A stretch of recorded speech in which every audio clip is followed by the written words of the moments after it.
Hey, everybody. Welcome to another great edition of the Suzette Speaks Show. I want to welcome you. Happy New Year. Happy New Year. If I haven't seen you guys, it's been a minute, but I'm excited. I have a wonderful guest who is going to talk a little bit about etiquette today. I don't know about you guys, but I know in the world we live in, a lot of decorum, a lot of etiquette, a lot of protocol is missing. So is it important still? Is it important to you?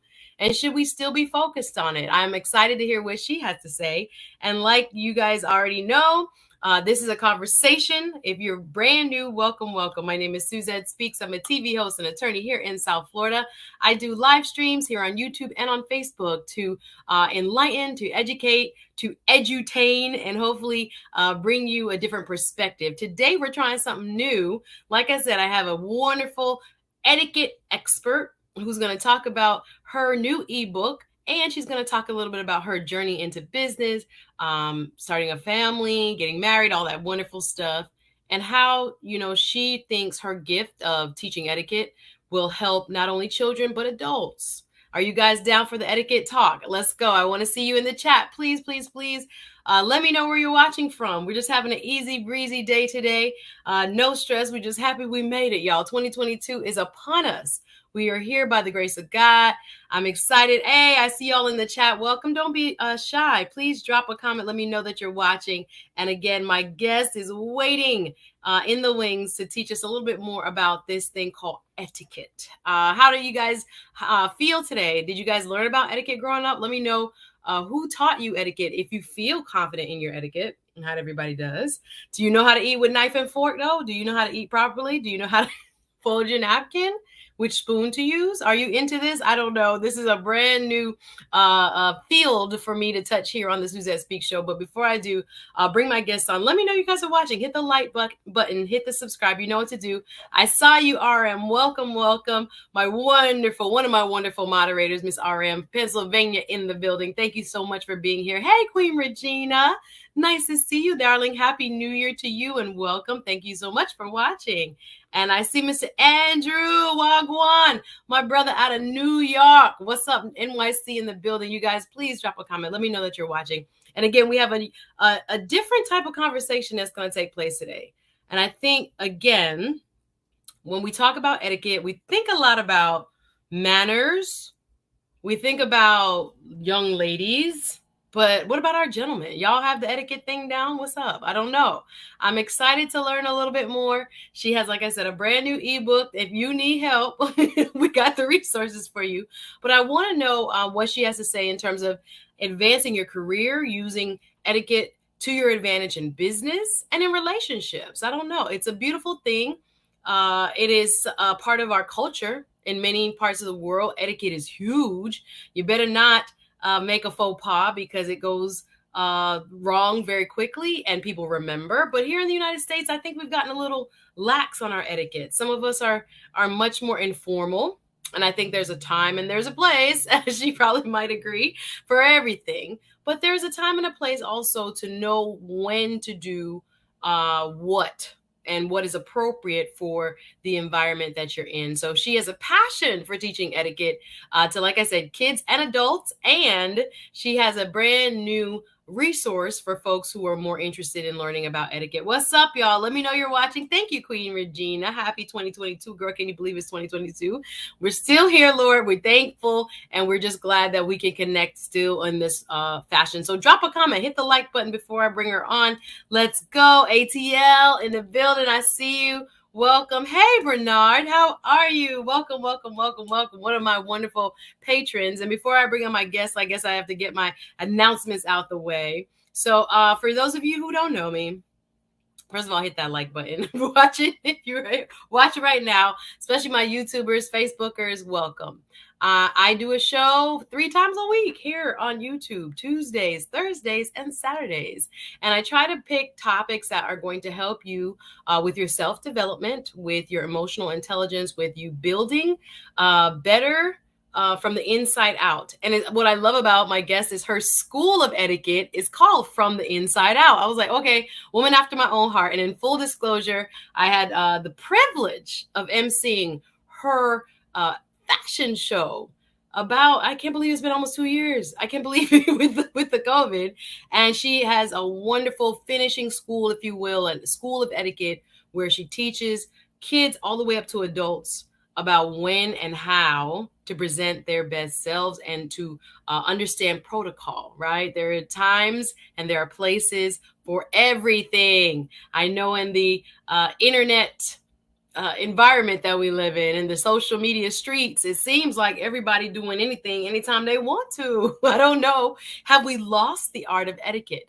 Have we lost the ability to understand appropriateness, to know when and where, to how to behave, I should say, in certain situations? I don't know. I'm interested in what you guys have to say. Like I said, my guest has made this her life's work, and she's very passionate about it. So I don't know. Is etiquette dead? What's up? Y'all think it's dead, or are people still aware of what they need to do in certain meetings, particularly on the professional side, when you go to formal events and things of this nature? I think there is social etiquette that is necessary. Now, I've been to places where I don't know if everybody got the memo when they walk in, how they're dressed, from how they're, eating, drinking, you name it. I don't know. Am I old fogey when it comes to the etiquette conversation? I think it's still necessary, and I do think there are people that are watching in terms of, not let's say judging each other, but more so on, do you belong in this room, so to speak, because of how you conduct yourself? And I think, these unspoken rules sometimes, if you don't know that you don't know, then you really don't know. But I think it's good to be aware of how people do business and how people interact in a way that allows for not only formality, but for an understanding to take place, right? They're here. They've invited you. What to do, what not to do. Are you one of those people that look up the different expectations in terms of etiquette online? Are you big on, if you're invited to a summer wedding, what to wear, how do you dress, what to do for the gift? Are you one of those people that follow etiquette to the T? Or are you another, I don't know, I'm just going to go what I have on or what I want to wear and how I want to express myself? I don't know. No judgment-free zone. But again, I want to welcome y'all. Hit the like button. Again, this is the Suzette Speak Show right here on YouTube. And if you're watching on Facebook, I want to welcome you. I have a very special guest with me today, a certified etiquette consultant. Wanted to have a little bit of a new kind of approach to self-development today and talking about etiquette, and is it still necessary, and how can you use it as a tool when you are ready to step out there, both, for business and in your personal life. So we're going to talk a little bit about what she thinks is going on in terms of etiquette and the state of etiquette. But let me say what's up to our chat. I want to know that you guys are watching. I'm excited about talking to you today. It's been a minute. We got to warm back up. I know it's been a long holiday. I'm trying to get myself back into the groove. I'm not going to lie. When you get some time off, oh my goodness, to get back into it, you're like, Lord, I wish I could just lay in my bed again. I wish I could just go walk on the beach and exercise or do whatever I was doing. But no, we got to work. We got to get back into the groove. So I don't know if that's been easy for you. But I've been slowly working my way back into my norm. Big up your self-major change group. Thank you, Tasha. How are you, my darling? She has a wonderful, wonderful YouTube channel. Go and check her out. She's an excellent content creator. If you want to talk all things finance, credit cards, budgets, and more. She was my special guest just about a month or so ago. So I'm glad to see you, darling. Thanks for joining. Queen Regina says, I learned etiquette from my mom, the military, and church. Ooh-wee. Did you guys have debutante? Was anybody else a debutante or a cotillion person? They had one at my church. Some people went to debutantes through sororities and things like that in the community, but that was big for us. We had it in our church, and how to sip tea. Girl, they put the whole book on my head and everything. We were learning how to walk with good posture, what forks to use, how to fold one legs correctly at the ankle. Make sure when you was up on that podium or up on the platform at church that you wasn't showing too much. They made sure we understood the assignment, covering one's cleavage. It was big. We got all the lessons through church, actually, for me as well. My mom was very big on etiquette too. And I don't think it was like any, formal lesson, sit down and this is how you eat. But it was always set the table like this. This fork goes here. This the cups go to the right, or the drink glasses go here, and fold a napkin like this. My mom was always taught that. And I think, especially coming from the Caribbean, my mom being from Jamaica, I think that Britishness from that colonial past played a role in it, and making sure we knew, not to chew with your mouth open, and don't do this and don't do that. It was very much a part of my upbringing. I hear you. RM, I saw, yes, my mom went to finishing school. People still doing that? I wonder. Finishing school, I think, is an indication of like a generation. A generation ago, people did go to finishing school. I don't know if they're still doing it, but it was very big, especially for young ladies, to understand proper protocol, how to be a wife. Oh my gosh, I'm stepping on toes in terms of the expectations on the home front, from the cooking to the cleaning to the ironing to dinners and all that. Setting your table. I'm sure. I'm curious as to what she learned, RM. Please expound a little bit if you can. Interested in what you, yes. Bernard says, I had just bought a course on speech and speaking. Wow. Yes, that's a part of etiquette. Absolutely. When to speak, how to address people. Absolutely. Even on our written side, on the email side, there's definitely email etiquette for sure that I know some people, follow to the T, and other people are not aware of.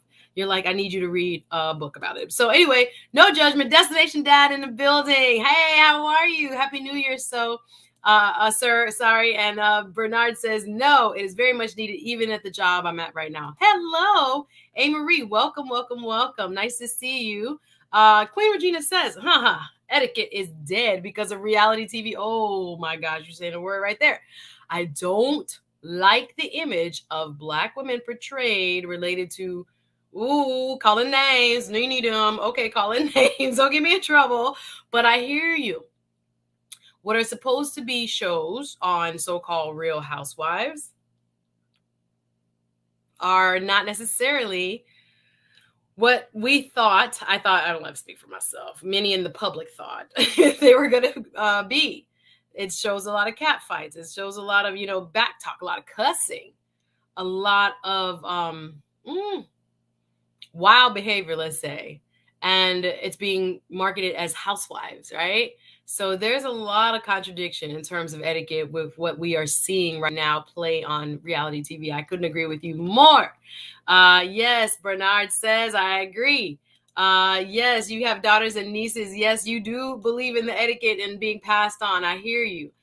So good to see you guys. Andrew says, I went to military high school. I want to send my daughter to one. Oh, wow. Military high schools, I'm sure, teach you straight up when and where, how to behave, what is appropriate, and how to conduct oneself among dignitaries, really. I think those are excellent schools. I understand why you want to send her there. So good to see you guys. And I'll read a couple more comments. Andrew says, at my school, we did ballroom dancing, waltz and salsa and other dances. Hello. At our cotillions, which were young ladies being presented to the community, we had to do a partner dance. I don't even know if it was a waltz. It was a Jamaican.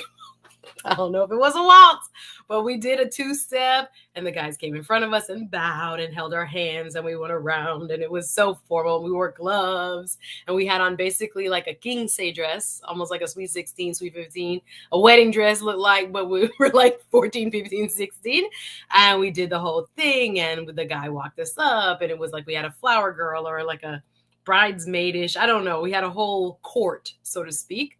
But yeah, that was a part of our training too. RM adds, Susan Taylor. I remember Susan Taylor, former editor-in-chief of Essence magazine, was her instructor. What? At Ophelia Devoir in NY. Okay. Big time people teaching etiquette up there. I didn't know. Thanks for letting me know, RM. Appreciate you. Hey, Sandy, I'm really late, but I want to support. How are you? No problem. Okay, good luck on your job interview. Have fun and prayers. Yeah, come back and watch.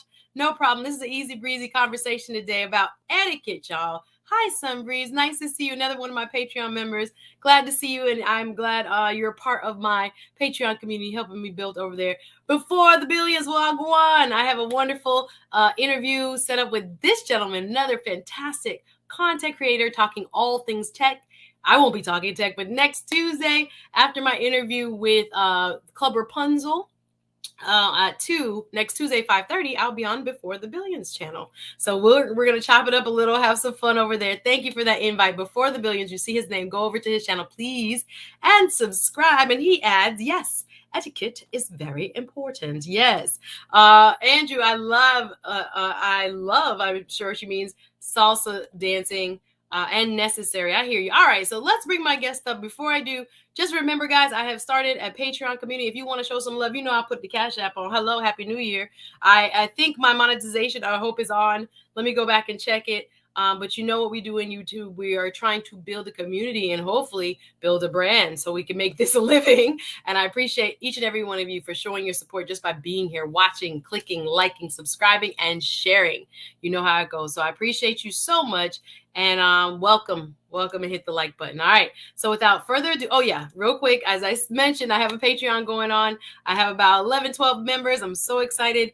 The next posting I'm going to make is Saturday. I'll be speaking at a women's conference, a virtual cyber women's conference, and I'll only be putting my part of it exclusively on Patreon. So it's a separate community from YouTube. It's exclusive content. It continues some of the conversations that we've been having here and hopefully going to build you again, self-esteem, talking about emotional health, spiritual health and well-being, mental health awareness. Those type of topics is what I deal with on Patreon. We had a January 1st meet up, if you will, in conversation, and we're gonna have another one next week. But I will be posting my women's conference presentation only on Patreon. So if you're interested in this type of content and you want to support Black media, you know where to find me. See it on the screen, patreon.com/Suzette Speaks. All right, lots of love. Okay, una ready. Are we ready? Okay, are we ready? I have my guest waiting.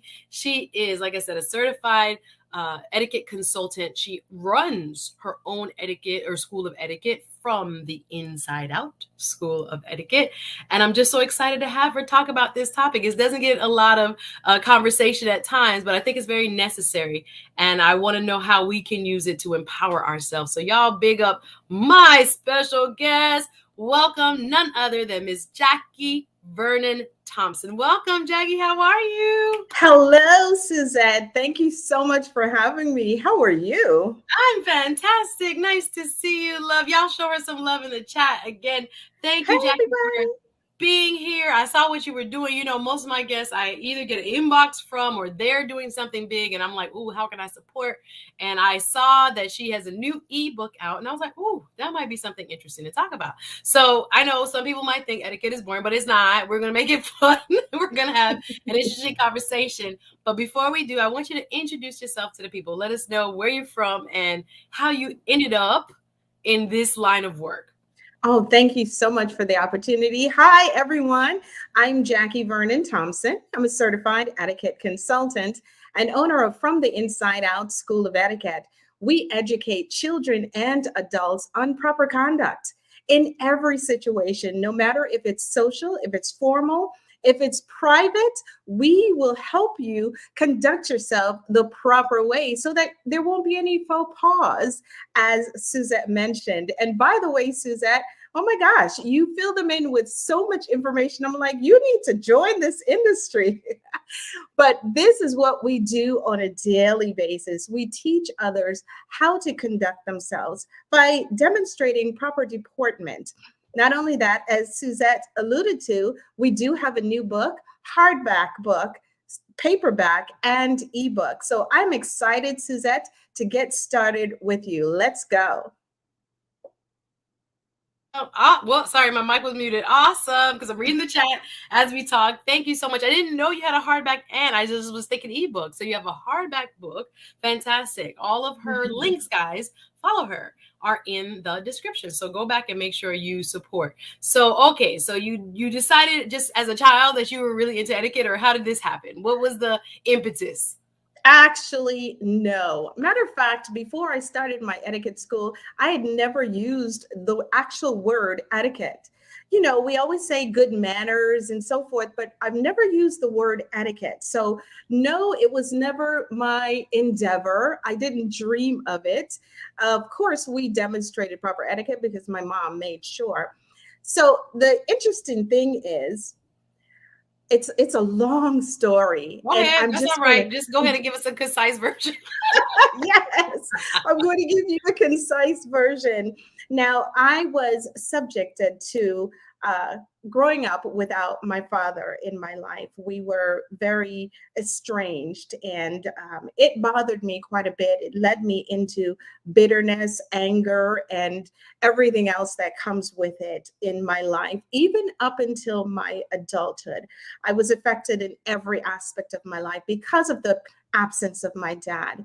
It wasn't until as an adult in my workplace, I decided to forgive my dad. And all of this is in the first chapter of my story because I was tired of being bitter. I was tired of being angry with him.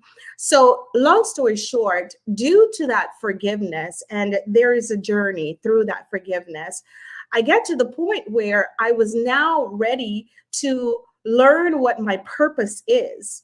And it's so interesting. I could tell you, Suzette, I know you're a woman of God. God is not going to reveal his purpose to you for you unless you are clear of unforgiveness, bitterness, any hatred. He is not going to reveal his purpose to Hold you on now, that he has sis. for you. You preach, sis. We here to Okay. don't get it started, sis. Don't get it started. You already I got my mean, heart jumping. I'm telling you, Release I it. Somebody need to hear that. Release it. Release it. We yes, talk etiquette, but we always get back to that root. Release it. The that bitterness, is the the root. unforgiveness. Oh my Yes, goodness. That's a word. We yes. stopping now. Okay, bye y'all. No, just kidding. You had to get your little praise on, Oh huh? my goodness. No. Because listen, her purpose came after what? Her purpose came after what? She acknowledged this is what caused me pain. She acknowledged this is where my trauma originates. Have we spent time? Y'all ready for 2022? We setting goals, but have we spent time saying, whoa, what hurts me? Why am I stalled? I didn't Mhm, get nothing done in 2021. What happened? Yes, it's the pandemic. We understand that. But where mhm, can we go forward? How can we go forward if we're still harboring, help me, oh God, if we're still harboring the pain of, the unforgiveness of, right? So right there, and before we could go ahead and just set this table, let's start yes. with the beautiful root of how she came into this line of work. Y'all get the likes up. Let's hit the like button. Thank you very much because we're gonna help you already. We're talking etiquette, but we're helping you already with the movement forward. Before we can press that gas pedal, there has to be a clearing out of the Mm, forgiving of, right? And I'm glad you're able to say it out loud. I acknowledge that my father hurt, his absence, his distance hurt me. And as grown people, it still hurts. It still absolutely. hurts. And it's okay to say it out loud. Some of us have not come to that point of peace and acceptance that, wait, I may never get a I'm sorry.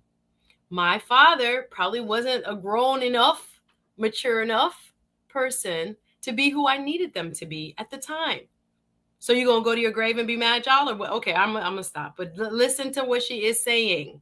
Listen, receive it, because all of us have these places of hurt. This is what this channel has been about: the healing in whatever way, emotional, spiritual, right? The mental health healing that oftentimes blocks us from stepping into what God has for us. I'm gonna stop. Go ahead, Jackie. Sorry. Go ahead, sis. Yes, Go ahead. preach. Well, and as we continue, definitely, Suzette, you are right on the money. It was so necessary for me to forgive him. But in my book, I reveal to you what led me to the forgiveness, what caused me to get to that point of, okay, I'm done with it. I have to just release all of the burden from my shoulders because this unforgiveness is taking over my life. Matter of fact, it took over my relationships. There was a time when if I was in a relationship and I saw that this guy is acting up or any indication that he's going to break up with me, dude, I'm out. I break up with him immediately because I did not want him to leave me like Jackie, my father left me. Jackie, you So came here to if talk about etiquette, sis. You came here to talk about etiquette, but you already stirring up my spirit. Ooh, who can relate? Who mm, can relate? Help us all, oh God.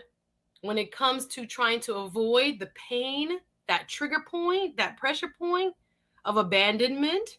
So when you going out to look for the man or the look for the woman, but you don't let them hurt you first, because you know what that pain of rejection feels like. So instead, you try to beat them to the punch. You breaking up before they go. You, oh, okay, help me, oh God. You're not calling because I don't want them to think I need them, because I'm not going to call first. Because, oh, okay. We're playing mind games, are we? Are we already 2022? Are we doing that? Okay. Jackie, you got a word. Go ahead, darling. Go ahead. All right. So after getting to, and I want to really get to the etiquette aspect, but I'm setting the foundation. But after going through the process of forgiving my dad, and this is the thing, ladies and gentlemen, because it could be your mother, it could be your father, because some mothers do abandon their children, but for various reasons. But when I decided to forgive my dad, this is key, ladies and gentlemen. I decided to forgive him with no expectations. I did not expect him to all of a sudden become this great father, because not only did I forgive him, but I contacted him and told him I forgive him. So at that point, we were able to begin an organic relationship. And now let me tell you guys, my dad is the best man ever. Okay, I learned that he is an incredible person. He just didn't know the know-how. He just didn't understand. And incidentally, I found out he didn't have a father. His father wasn't there. So he didn't know how to be that father that I needed. But when I forgave him, Suzette, I made sure I forgave him with no expectations. Wow. I didn't expect him to be the father I think he should be. I accepted him to be the father he is. My Jesus. Listen, and Queen that's Virginia what this is a whole show by itself. This is a whole show, Jackie. We might need to come back and just do this show, because we talk etiquette, but we're moved. And I thank the Holy Spirit for moving, because somebody needs to hear this, which is, no matter who you are, forgive without expectation. Absolutely. Forgive without expectations. Some of us want them to act right, do right, be what we want them to be, move how we want them to move. It's not happening, hun. It's not happening. No. But look what it birthed. Now, did you let him know I forgive you? Did you just do it in your heart, or did you speak it out loud to him? I forgive you, Daddy. Listen, that day I went on my knees on the side of my bed, and I picked up the phone, and my dad and I did not frequently speak because we were so estranged. It was just an awkward situation. So I picked up the phone, and he answered. I called his house. He answered, and I didn't say, "Hello, Dad, how are you?" or anything. I just said, "Dad, I forgive you." I had to release it fully. And who's cutting onions? Who's cutting onions? Listen, I used to cry at the mention of his name. But his response to me, without giving it away in the book, was, I've been waiting for this call for years. From that moment, I learned that my dad loved me. And that, just that little knowledge of love, took me on a road that I still haven't stopped traveling. That propelled me into my purpose. It's like God said, okay, you're good now. And he just revealed it. Yes. So from that pain and dealing with it with my dad, and we right now, as I mentioned, we have a wonderful relationship because I released everything. He released everything, and we have organically developed a tremendous relationship, and I love him dearly. But from that, I started mentoring girls who were growing up without their father or without their mom, who was dealing with that bitterness within them. And so I made it a point in my life to begin to teach these young ladies how to get to the point of forgiveness, how to conduct themselves as ladies, how to love themselves despite of the abandonment, despite of the bitterness, despite of the anger, despite anything that is causing them to move forward. I began to mentor them. With that said, after mentoring for like 8 years, big brothers, big sisters, and a group with my church, the Lord spoke to me Mhm. literally and said, it's time for you to start an etiquette school and make this thing official. Jackie, I didn't know And this. Y'all, I when the know this time woman. I didn't comes. know none of this. I didn't know none of this about you. This is amazing. I'm like Queen Regina says, and it's like, again, one more time for the use every, first of all, everything for its purpose, says the Lord. Everything has its Mhm, purpose. All of us have, these hard spots on our heart, mhm.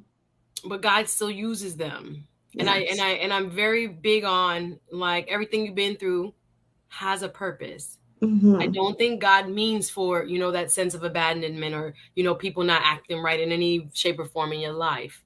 But everything has its purpose. So instead of her holding on to, my earrings falling out, sorry, holding on to the pain of dad, asking for forgiveness or giving, should I say, forgiveness freely, and then saying, okay, let me mentor young women who also didn't have their dads, who also are dealing with the anger, who are also dealing with the pain of not having a daddy. And I see Mhm, what Queen Regina, this is very insightful. Thank you, Queen. Some daughters without fathers have etiquette issues. Hello. So mhm, we want to talk about what we should be acting like, but poor babies are, their heart is like on fire. They're not mhm. going to act as if decorum is appropriate. What are you talking about? Pain is alive in them, right? Trauma is alive in them. Exactly. So I respect and I salute you for saying, wow, I lived that. That was my truth. That was my struggle. And then now let me pay it forward and say to another young woman who is dying for love and acceptance of a man, let me teach you, hun. Let me Mhm. show you. Let me show you how I got my healing. Let me show you how I was able to get through this. And I'm sure before the etiquette school, that in and of itself was a powerful ministry.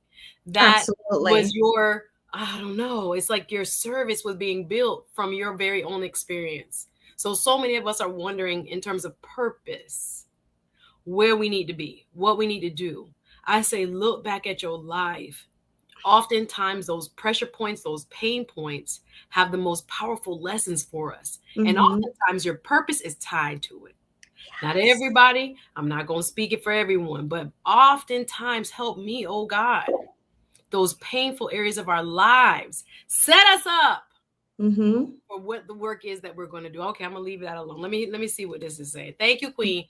Oh, Real Deal Spencer, another member of my Patreon, says this is awesome content. Thank you. I had a conversation with my own father a few years ago. Apologies and forgiveness were shared. We have the Mhm. relationship as a result. Okay, somebody gonna get this. Somebody is dealing with this right now. Somebody gonna get this, Jackie. So I had no idea this is how you guys started. So you Ooh. were helping young ladies. You were also showing them the way. You were saying, this was me, babe.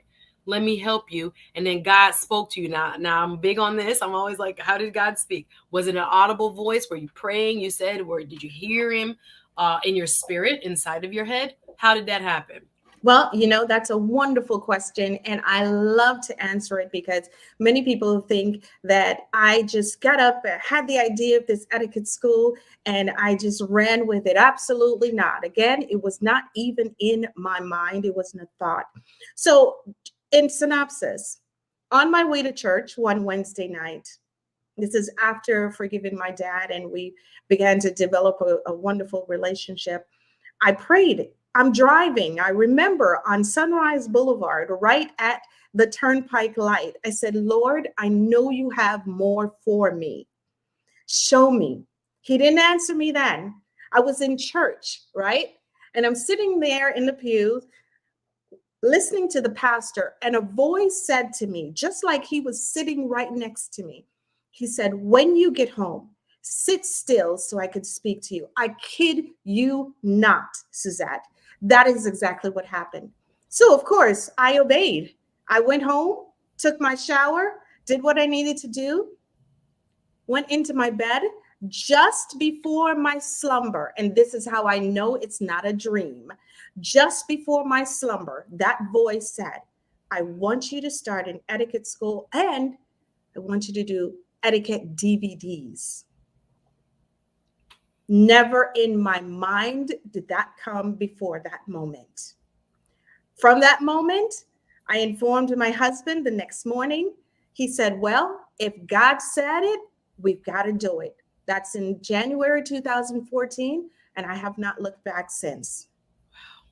All right, let me slow down. Hallelujah. Y'all getting a word today. Welcome, everybody. Hallelujah. Yes, Queen. Go ahead and drop them in there because this is a different type of conversation. Hey, Melissa Jane. Welcome. My sister from South Florida, also a wonderful content creator. Hey, Thank you for Melissa. stopping through, Melissa. Good to see you, honey. Happy New Year. Woy. Woy. All right. Heart is already lifted. I hope this is lifting somebody's spirit. Drop a comment, y'all.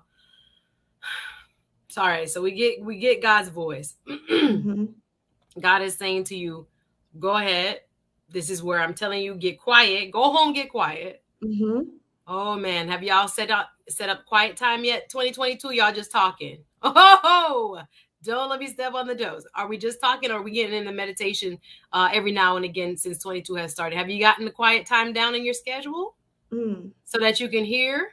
Mm-hmm. Okay, all right, y'all playing games. Okay. She says, I have the DVDs. I love it. Melissa's like, I have one. Yay. Major Change Group said, what a story. Yes. Unexpected. Ooh. So God tells you, go forward. Hubby, you check with hubby. Honey, got this message. Yes. Don't y'all love that? I can't wait one day to say to my husband, hey, y'all, I got a message. Son, God just told me this. Did you get that too? Or just letting you know, this is what God said. Okay, so he wasn't even curious, or like he didn't have any type of reservation. He was just like, let's do it. He didn't budge. He's a man of God. So I'd never come to him with something like this, okay, so this and of this magnitude. So when I sat him and sat him down in the living room. It was some serious stuff. I was like, babe, last night God revealed to me that I need to start an etiquette school and do etiquette DVDs. And he just flowed. His response was, if God said it, my Lord, we have no choice but to do it. So it was like a wrap. Okay, honey, 1, 2, 3. Now, on your journey to starting the school, did you have an idea of what it was going to look like? Did you get an office space? What did it look like at the beginning? Because I know that's what, 7 years more? 8. I almost 8.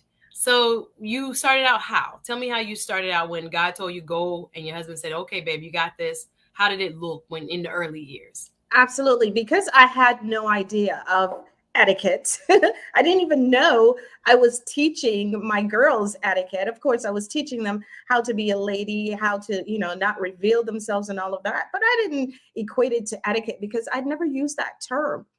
And so I started research. I didn't even know there was such a thing as an etiquette certification. So, of course, Google is our best friend.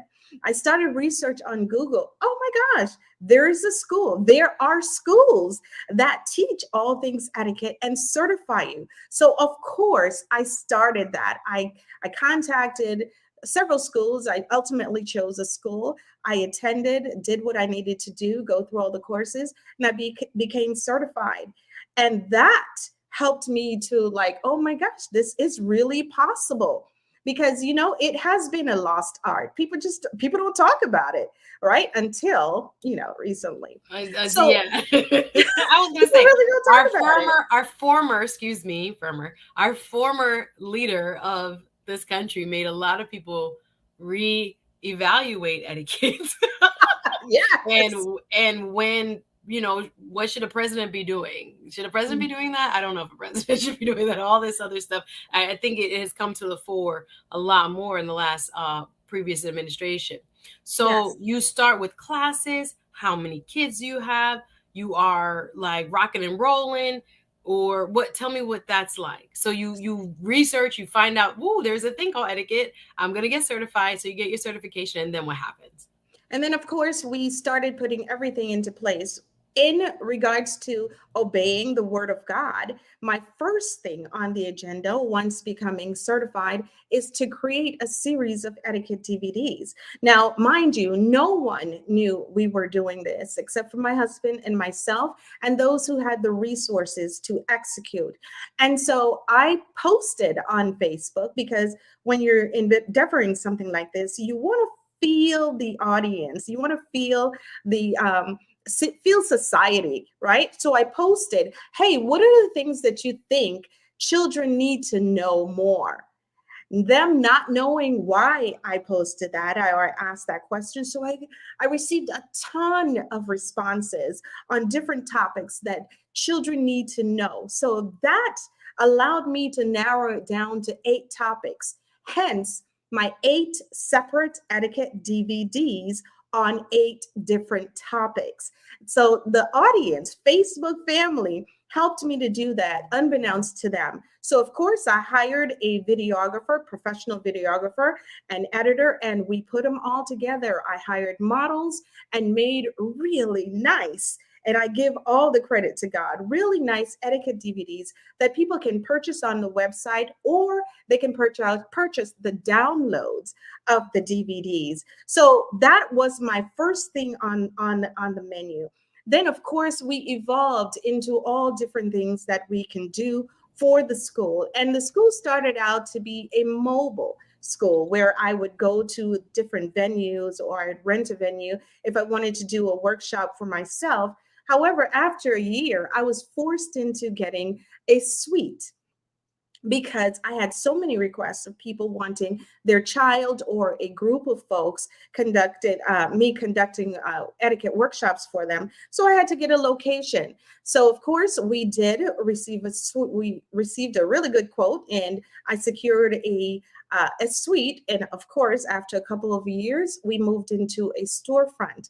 Listen, teaching etiquette is big. There's so many people and so many parents and so many businesses that are yearning for someone who is educated in this area to come in and teach their child, teach themselves, teach their staff, teach their church members. And so it's a big thing. Yeah. Etiquette is a buzz. Listen, y'all was sleeping on it.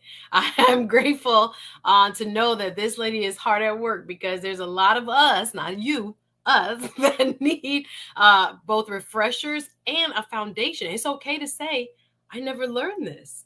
Some of us never had exposure to this. And I see you, Real Deal Spencer, with your comment, because a lot of other people, we grew up all kinds of ways. Let's just acknowledge that. Yeah. People had different home lives. People had different role models, right? So no matter who you are, it is always good to acknowledge, maybe I do not know how I should be conducting myself in a business setting, or in a, you could fill in the blank, whatever professional setting there is. And to ask or to seek help or guidance is the first part of how to fill that gap. So Absolutely. Tell us what you are like now. So you have your 8 DVDs, you have your classes now still, or what do you do now before we get into the book?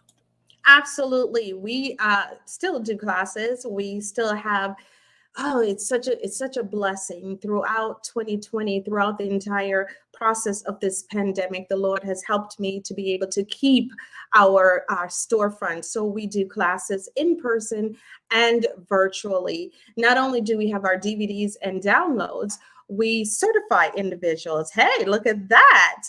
8 years later or 7 years later, I began to certify individuals. I consider myself an expert in this industry, because there's so much that God has revealed to me through learning and through experience.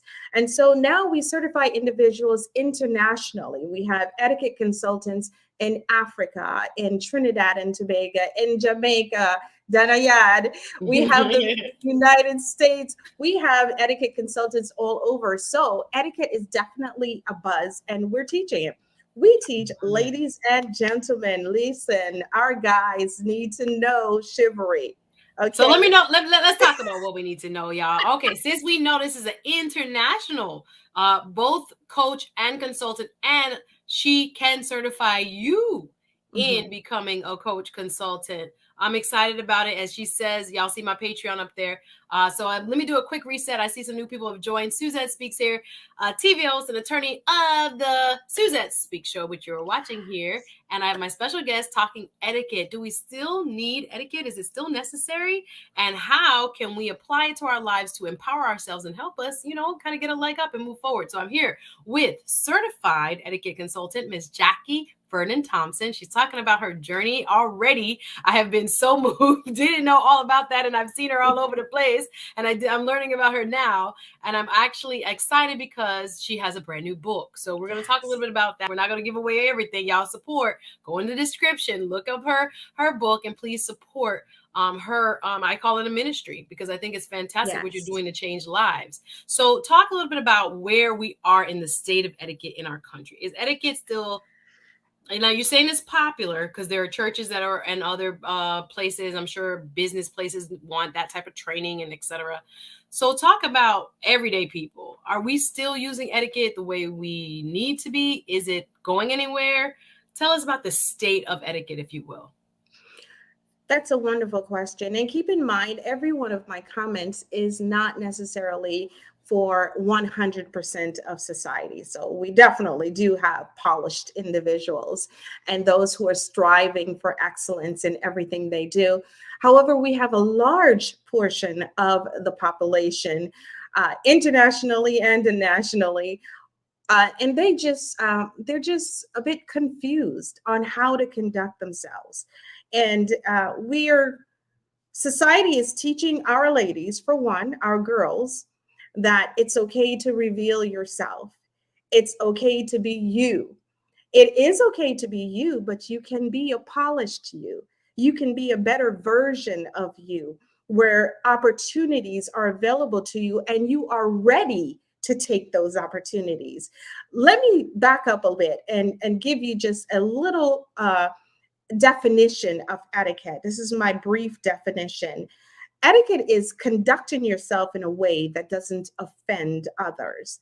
So everything we do, we must be concerned about how it will impact the people in our presence or on the phone or wherever, even on social media, definitely social media.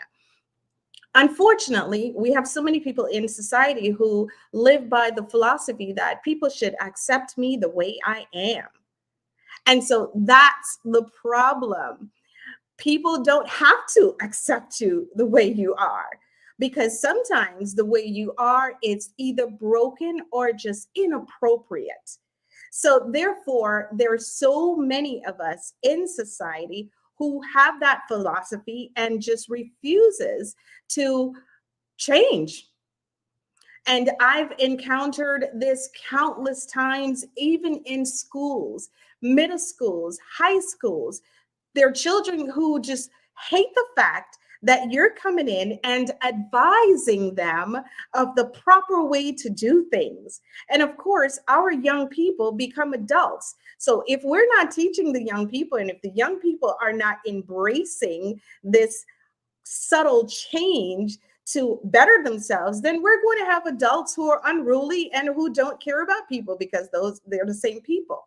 So in our schools, we have a huge challenge with our young. Sometimes I sit and I watch and I'm like, oh my gosh. But you know what? I cannot blame the young people of this generation, because the generation before, many have failed them by not teaching them. And that is the problem. I can't blame this young lady who walks around with no belt, wearing no belt. She has loops, but she's wearing no belt. They've taught her it's okay not to wear a belt. It's okay to have your skirt just below your buttocks. You open it a can of worms. Okay? Society is teaching that. It's okay to wear that skirt that is just below your buttocks. You can't bend over, though, but it's okay. So we can't blame this generation because they're not being taught.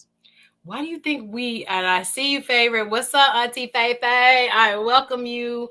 Thanks for being here. I believe Detroit in the building. She's giving you the arrow, the bullseye, right on the mark. Why did we stop doing that? I think there are a lot of reasons, but I'm just curious as to why you think I don't know, you have working parents, you have parents that are younger, you have people that are, I don't know. I don't know why we were afraid, or maybe we thought we were over disciplined, because I don't have kids yet, so no judgment. But maybe sometimes when you got really disciplined, you were strict, raised in a strict home.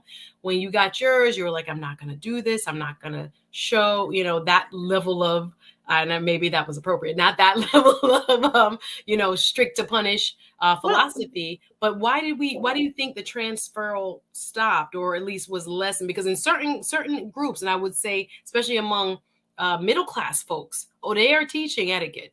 It's still very, I work as an attorney, and it's still a very formal profession. Y'all want to say the world changed, but no. Law is still governed by the rules, particularly of older white men. So I have to be on my P's and Q's when it comes to etiquette and what they are thinking, as you say, not to offend, so that I can get the outcome I want, right, as an attorney. So tell me why you think this shift has slowly kind of crept in, or why we have more people, it's not everybody, but more people who are just unaware, ill-informed, just out of touch with, social decorum. Well, you definitely alluded to a fact about the middle class, and of course the upper class have more deportment than those who are struggling every day. That's one of the facts, because, remember back in the day, etiquette was most used and learned by the elites. So therefore, those who were struggling, who were living paycheck to paycheck, they did not have that direct access back in the day to etiquette protocols. So that definitely assisted. However, when you think about it, 2 generations ago, if you really, really think about it, there was this influx of children having children. And I'm sure you can remember, there was a time I was like, oh my gosh, all these kids are having kids. So therefore, the generation after is like, they don't know because the kids didn't know. There's definitely some of that. I hear you. Like at different places and different pockets. I think this is very true. I think this is very true. Yeah. Exactly. So the majority of those who are living paycheck to paycheck, nothing wrong with that, because my mom reared 5 children. She worked paycheck to paycheck. We did what we had to do. However, those who did not have that direct access to this kind of teaching, this kind of training, absolutely, they fall by the wayside. Absolutely. And with those 2 generations not embracing etiquette or proper deportment, it continued. And so here we are in 2022. Thank you, Lord. In 2022, and we have a broken system. We have I hear you. And there's so many comments. Let me read a few. Didn't mean to interrupt. Let me read a few. Okay. Snuggles, welcome. I see you. Mr. Blackwell says, I've stopped dating women after the first dinner date based on pure. Listen, I thought I was the only one. If I see too many faux pas, now I can imagine not everybody learned how to cut a steak.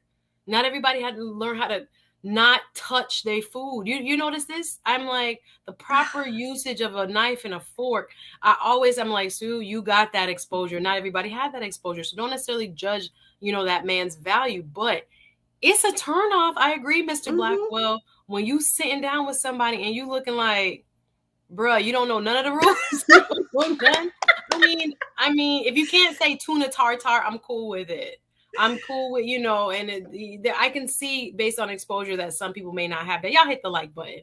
But sometimes it kind of makes you realize, okay, we may not have as much as in common as I want based on your lack of etiquette. And I'm not just talking about, and again, ladies, just my opinion, I'm not really harsh on, oh my God, you didn't touch the door. You didn't pull out my seat. Oh my gosh, you didn't do that. I don't think that's like the full representation of that person. That man might be thinking about all kinds of stuff. Now, it's good if I see, chivalry, so to speak. But I don't necessarily like write him off if it's like, oh my God, he didn't come around and open my door. Oh my gosh, whatever. I think sometimes we can get caught up in what's probably perceived, if you grew up with it, as a lack of etiquette, which would just eliminate a bunch of people, where at times, they lose focus and their mind is on something else, or they're trying to deal with the surroundings. But I do agree with Mr. Blackwell. There's a line where you may not cross when I'm seeing, your mouth is open when you chew, or you doing this, or you using the fork to dig out your teeth. Ooh. You ever been there? You try to get this stuff out with your fork, sir. I'm going to need you to take the fork out your teeth right now. I'm going to need you, please. Not in the restaurant. I'm really not at home in front of me either, but in the restaurant, it's extra embarrassing. But yeah, little stuff or actually big stuff when it comes to table etiquette tells you a lot. And I agree with you, Mr. Blackwell. I feel you. Y'all hit the like button. Yes.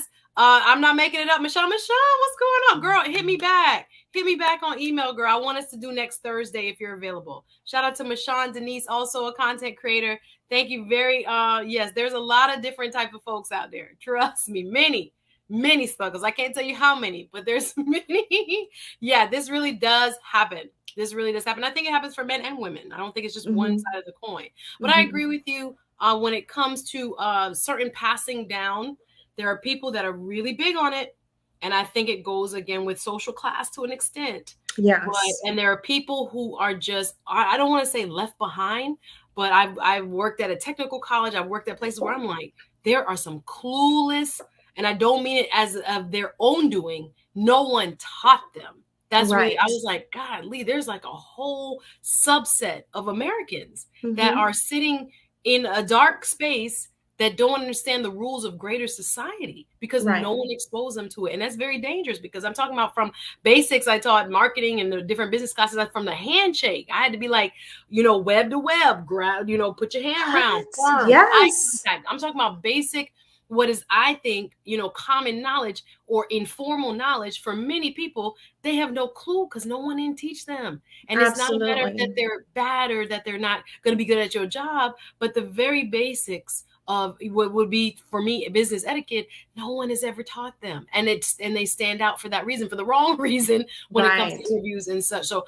beyond that point, I get what you're saying. There has, whatever the reason, there's been a disconnect between those who know etiquette and then for certain subsets in society passing along that knowledge to the next generation. So here they are.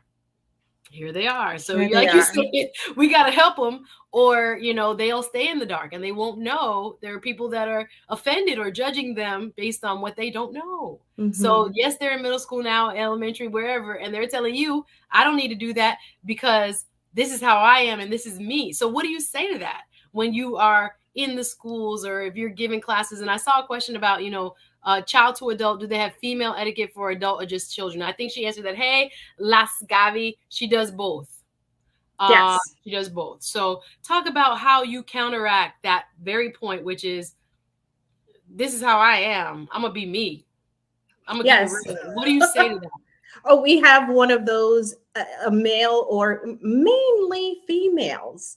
I don't know what it is, but it's mainly females who are like, I don't know what it is. But there's always like one in every class. So when they resist me, because I'm there for the entire class, I just let them know, okay, if you don't want to do this, that's fine. Just don't disrupt the others who do want to learn. And mainly what happens is I will proceed with the workshop and all of the other students are cooperating. And you will notice eventually this one student who was reluctant takes part. And another strategy that I always make sure that I do when I see that there's someone who's resistant or someone who is just clearly lacking self-confidence, I just compliment them constantly during the class. I compliment their glasses. I compliment their hair. I was like, you girl, do you want to help me? I compliment them and get them involved, making them feel loved. Because, when these children leave school every day, you have no idea which environment they're going into. Absolutely. So during the class, if I see resistance, I make sure primarily I start complimenting them and letting them know I see you, because clearly someone in your life is not really seeing you. That's good. And I'm sure, and again, we can get into the whole movement. I mean, some people are mad at body positive movements. Some people are mad at some of these movements because it's like you were saying, accept me as I am, but you don't take any type of, the word might not be critique, but correction or anything that can enhance you, even though you are body positive or whatever, fill in the blank. I am who I am and I accept me. Self-acceptance is important, but there are levels of, which I guess the word is resistance, that kind of shows that people are beyond that. And it's almost like they are keeping themselves locked off to any type of elevation, as some may see it, and training based on, I know, and this is how I am, and this is how I grew up. The comments are on fire. Let's go back a little bit because I saw so many people saying the please and thank you is the basic, y'all. Snuggles, you might have to take a class. Snuggles talking about what is casual wear, what is formal wear. Yes, real deal, Spencer, Lord have mercy. I've seen some really crazy etiquette at dinner where I'm like, I don't want to get up and I don't want to offend this person, but it's about to go. Snuggles want to know how you sit when you have a dress. What fork? You might need to take a class on what hand and the fork goes in when eating. The left hand holds a fork and the right hand holds a knife. Am I incorrect? Left hand, yes. Fork. Okay. Right hand, always. It doesn't even matter if you're left-handed. And stop holding it like this, like the knife like this. I'm like, why are they holding the knife like that? Hold it index with your fingers. Toes. The index finger, use it. Y'all might need to take the class. Y'all know the links is in there. Hello, veggie in the building. I see you. Is there a particular place to place a napkin? Snuggle, this is the last question. You're gonna have to take her course. Where would you place a napkin at dinner? Okay, so during your dining experience, and remember, I'm going to always, when referring to eating or having that experience, I always say dining, because we have to get into the habit of dining and not just going to a restaurant to eat. Because when we dine, we have an experience. We enjoy conversations. We enjoy the ambiance. We enjoy the taste of the food. But when you're just going to a restaurant to eat, you're just concerned about eating. So dining allows you to be present. That's first and foremost, appreciating the experience of dining. Now, during your dining experience, there are times when you want to pause. Sometimes you may need to go to the restroom, go take a phone call. Yes, go and take the phone call, because while you're dining, the phone should not be used, because that's the time to get to know the individual you're dining with. So if you need to take a pause and head to the restroom or leave the table, you place your napkin on the seat. That indirectly communicates to the waiter or waitress that you will return. Do not remove your plate. Now, if you are finished, your napkin would go on the left of your plate. That too communicates to the waiter or waitress that you are finished. They may remove your dishes. Now, that is coupled with the way you will position your utensils on your plate. So the utensils and the napkin indirectly communicates to your servers without you having to say a word. Now, don't look for this kind of service in a 1, 2, 3, or 4-star restaurant. We're talking about them acknowledging it in a 5-star and up, because they've been trained. Okay, don't take it to Chili's, y'all. Y'all hold us up. Don't be at your local what is it? Applebee's. Nope, they were like, what's that? Communicate with the waiter that you're done or not done. We're talking about true fine dining, and I love that you're saying dining experience is not just, and I love that. I'm big on my brother always says to me, like, Sue, when you come from a restaurant, the detail, he's like, you could write a Michelin review, because I tell him from top to bottom everything that occurred. I'm not just talking about, oh, the food tasted good. Like, no, I love this. And when we got that and how we did this, my brother is always like, dang, like you were really into this. Like, he calls me the ultimate foodie, but it's not just about the food even. It's as you said, for me, it's about the experience and the dining experience. Especially down here in Miami, you have so many very highly rated restaurants. So you want to see, what is it about? What am I going to do first? What am I going to get? Like, I'm looking for the experience. I'm not just looking for the food itself and hurry up and eat and leave. Like, no, it's about the experience for sure. Hit the like button, y'all. I'm with certified etiquette consultant, Miss Jackie Vernon-Thompson. We're talking a little bit about the do's and don'ts, how you can use etiquette to both empower yourself professionally and personally. Like I said, the comments, y'all, so funny. Doug, I saw your comment saying a lot of good men. What did you say? Doug, let me find it. You said a lot of good men are getting overlooked for what? Using the wrong what? Okay, let me go here first. So thank you, Sandy. Sandy says, I didn't realize how lacking I was in my 20s until I traveled.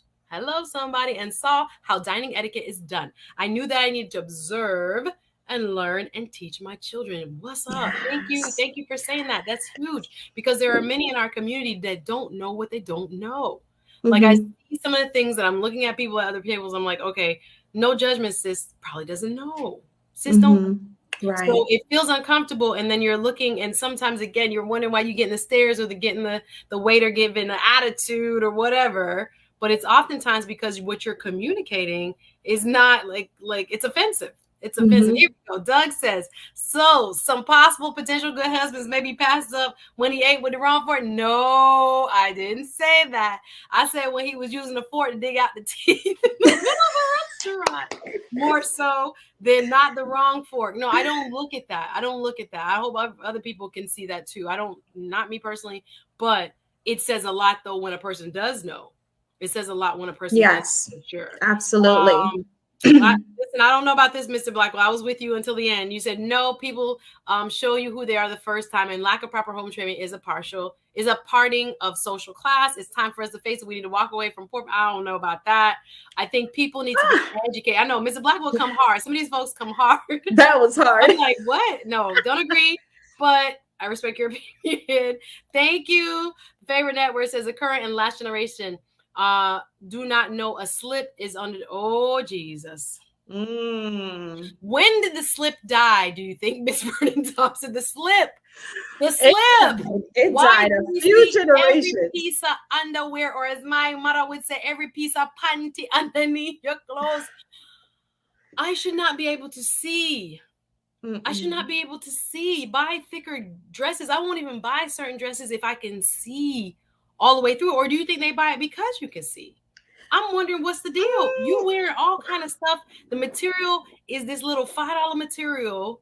And I don't want to, maybe that's what they can afford. I don't want to judge like that. But in my heart, why did we stop wearing? Are slips done? Do people not understand that slips or what my mom would call the foundation? your good tucking, your good girdle, or your good whatever is necessary. Why do you think in the recent times, let's say, fashion even has reinforced this idea that undergarments should be able to be seen from the outside, or that there is a social expectation, according to etiquette, that you don't see your bra strap, that you can't see the frill of your bra or your underwear. Why do you think this became such a big change?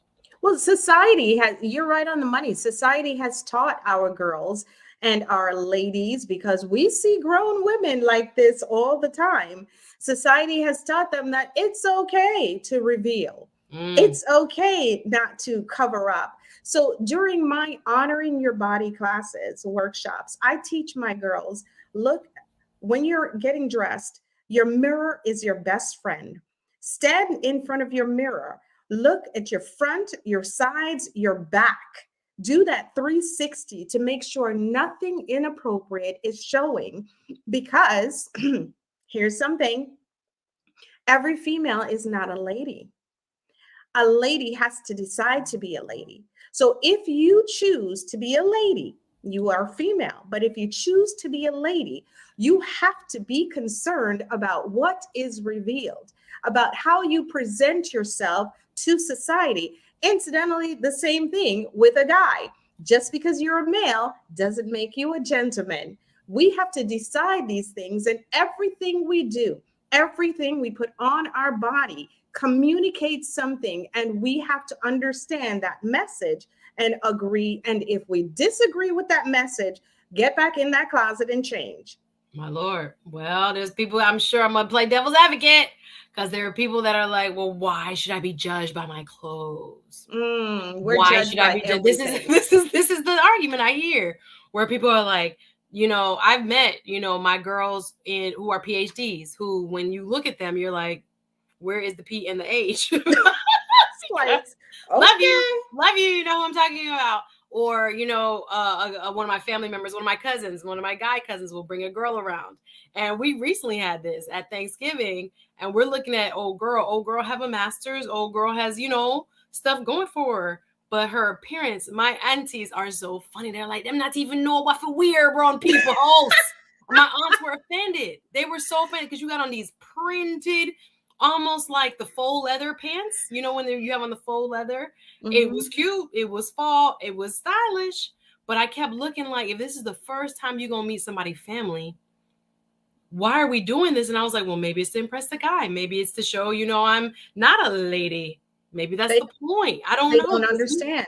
I'm like, I thought you was trying to get the elders and the family to be, you know, on your side and to like you. But instead I saw, and the girl was smart. When I spoke to her, I was like, this is a cool chick.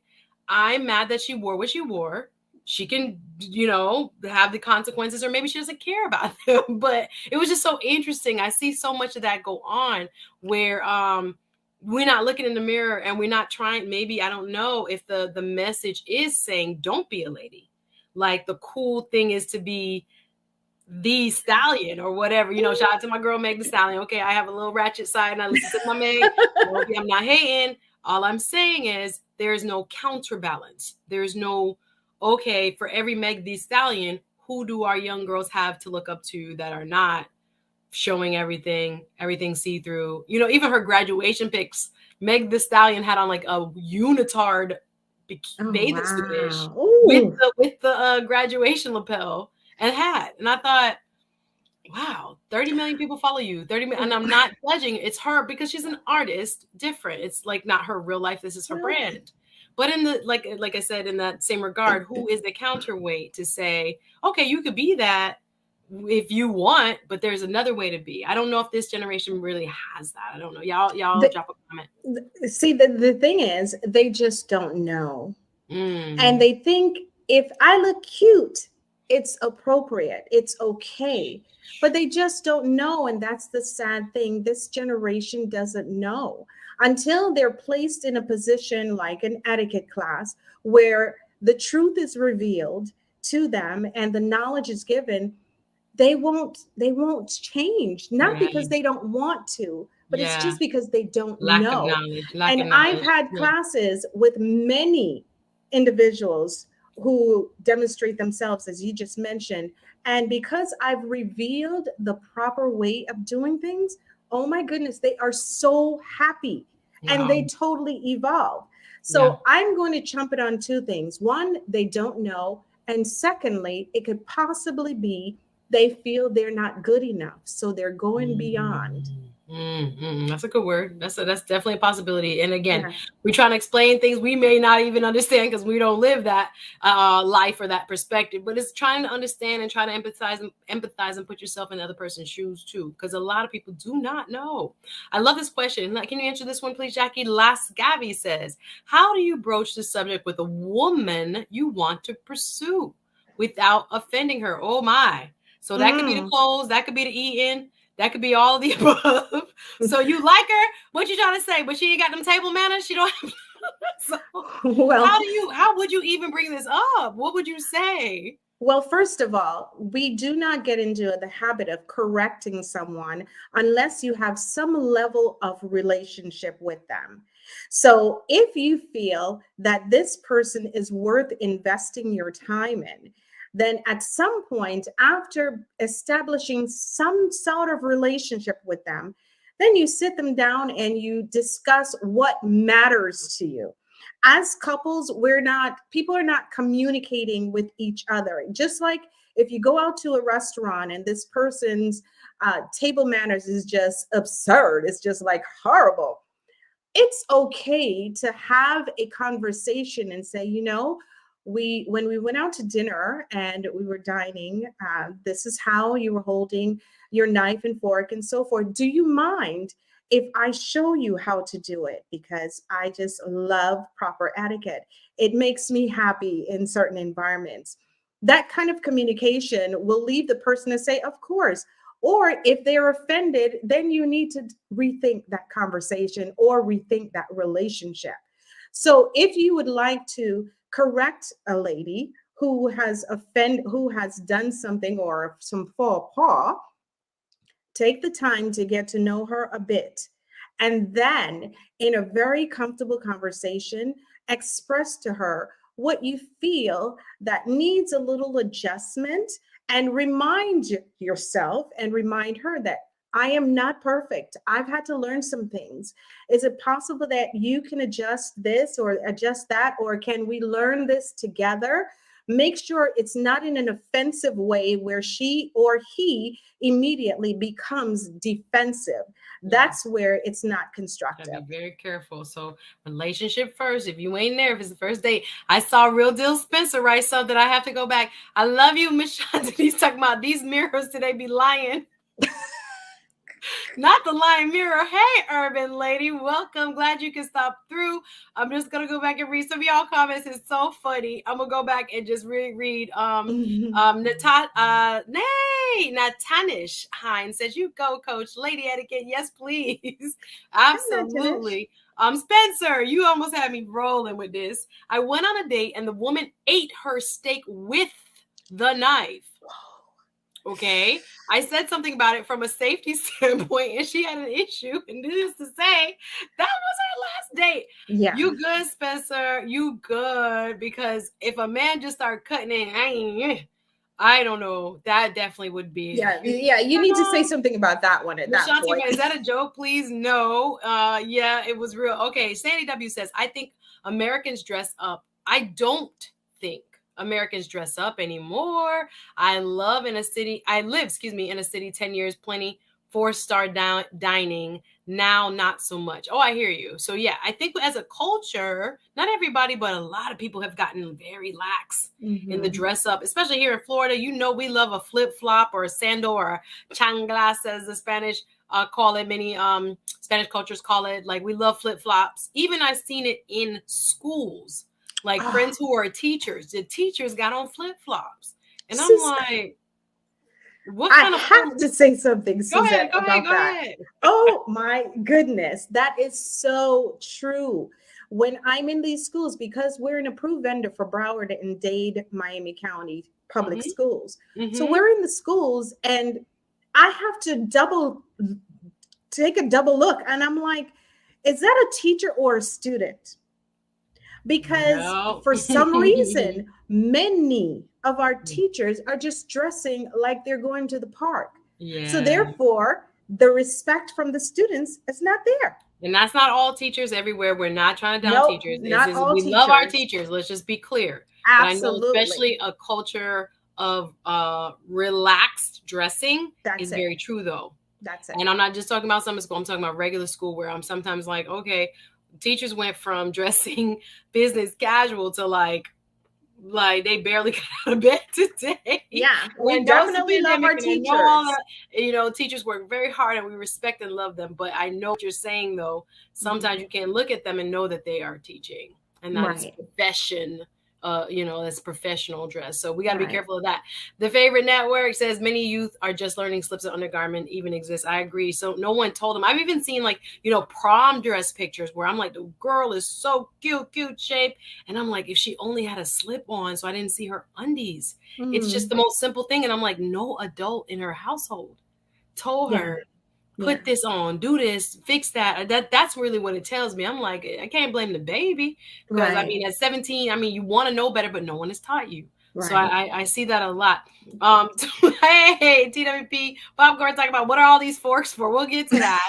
We're talking also about when it comes to vernacular in English. I see you, Snuggles. Why is it important to speak proper English? Mr. Blackwell, I know where you stand, sir. Your comments are funny. He's like, I judge every time. Y'all need to stop bringing these people to dinner. I think enunciation for certain words, that's very interesting. I think people do, beyond etiquette, judge people based on how they speak, for sure. Their accent, how they enunciate or the lack thereof. I do believe W laughing. I know it's a lot going on in here. Let me get to a few more comments. That makes me so sad. Yes, I am very sad that he had to experience that. Sandy W says, who wears slips or pantyhose? I'm in Florida. Now I hear you now, because it was very big, especially like in church. When I was growing up, you had to have on your stockings. not your pantyhose, your stockings. Yes. And you was hot and you was itchy with your church shoes on and your stockings, but little girls had to wear stockings. Yes. So, and I remember somebody had said to me the first time they had gone to a church I used to go to, the first time they saw the first lady without pantyhose or without stockings on the pulpit, on the platform, they were so happy. They were like, I can be free. So you have different degrees of what they feel is appropriate, especially like I said, in Florida, it's hot all the time. Mm-hmm. So you got women who are very big on the undergarment, particularly at certain places like a church, like funerals, like this. But then you got people, you see some of these outfits at church. Miss Jackie, can I ask you about some of the church outfits where only God knows their heart? I'm not going to get into that, but it looked like come from the club straight to the church house or getting ready to go to the club on New Year's Eve wear. And I hate to say that because I want people to come as they are, but I guess we're back to the people don't know better. People just doing what they know, I guess. I'm sorry. Yeah, sorry, Michelle, I get into it, but it makes me sad. I'm just like, again, if you have not grown up in church or if you've never been inside a church, you may not know. Yes. Of course, come as you are. But if you have better, wear better. Stop wearing the stretch clothes everywhere. The tights, I think the Kardashians brought, I don't know if they brought it in, but they popularized it as far as tights everywhere. Nobody owns real pants. Nobody likes like real pants. Everything is tights. And some of them be see-through and you like, wait a minute. Yes. I don't know, my opinion. I hear you. We try to do God's work here. Bed-Stuy BK says, Miss Jackie, how do you let the server know that I am done, but not take away my silverware? Interesting question. So you want to keep your silverware, but you're done with the plate, I guess. Well, of course, typically in a 5-star restaurant, they provide you with every flatware that you will need for every course. So it will go. So don't worry about holding on to it. So he's talking about Chili's. I don't know if you talk about what kind of restaurant, but yes, you have enough silverware to let it go at the top, real right.